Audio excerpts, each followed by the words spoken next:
Hello, here's a short video on the steps to juggling success for beginners.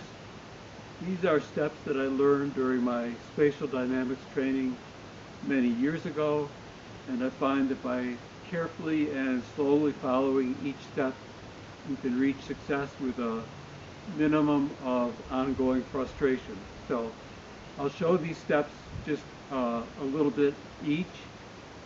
The reality will be that you'll take more time with each step. So today I am using athletic socks filled with each with a golf ball. So any object like that that's a little bit soft, that fits your hand well, will do the trick.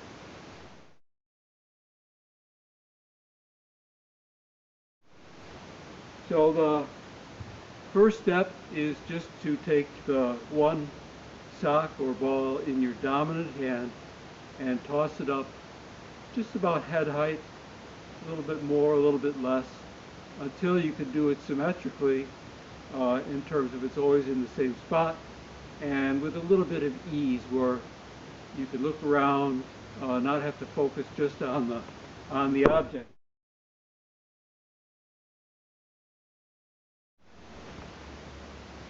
The second step is to do the same thing with your non-dominant hand. Just practice a nice easy toss and catch using your wrist as well as your arm.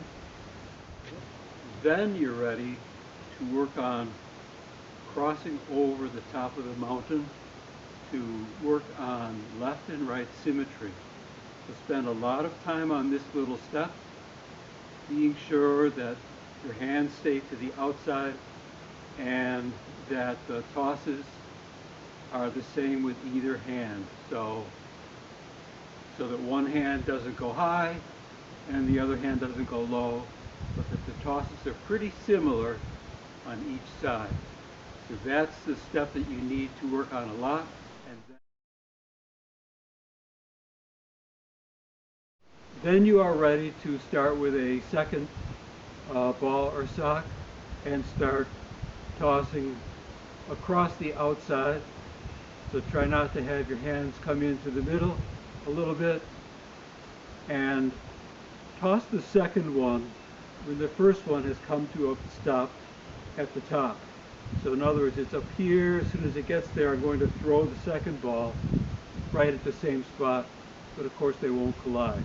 So now at this step, you may find that you're starting to scoop your hands in a little bit, bring your hands in this way, which is a habit you'll need to overcome. So you might want to pretend that there's a brick wall right here, just up to about this high, so that you're tossing the balls or socks over the brick wall.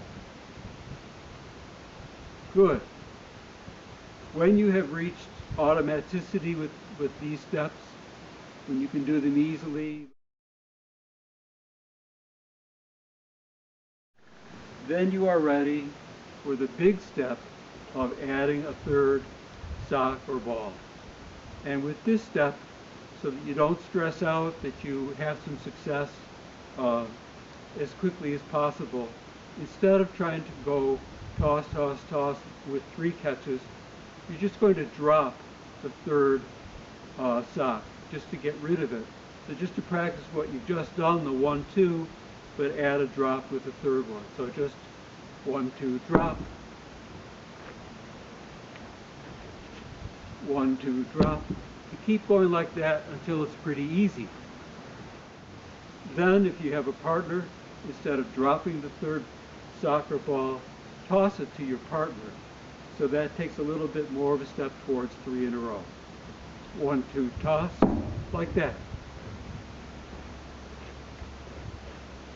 Then if you're comfortable with the partner toss, you can move ahead to 3 in a row. 1, 2, 3. 1, 2, 3. 1, 2, 3. And when you reach ease with 1, 2, 3, then you'll be ready to move ahead a little bit more. But I would say it's important to stop at 3 for a while so you don't develop bad habits, that you reach automaticity with 3 in a row. Then you're ready to go to 4 in a row. 1, 2, 3, 4. 1, 2, 3, 4.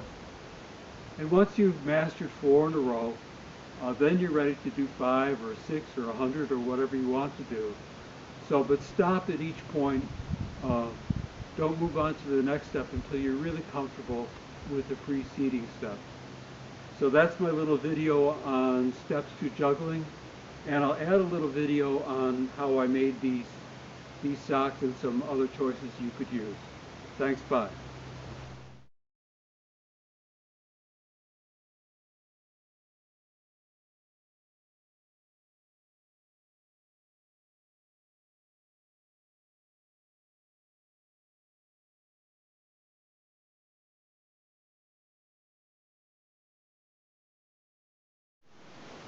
So I discovered a new way of doing this at home, so you wouldn't have juggling balls at home, but hopefully you can find a golf ball or maybe a rock about that big, something pretty round, and all you do is put it in the toe of the sock, roll it up as tightly as you can, trying to get the golf ball covered, and then take the top of the sock and lap it over.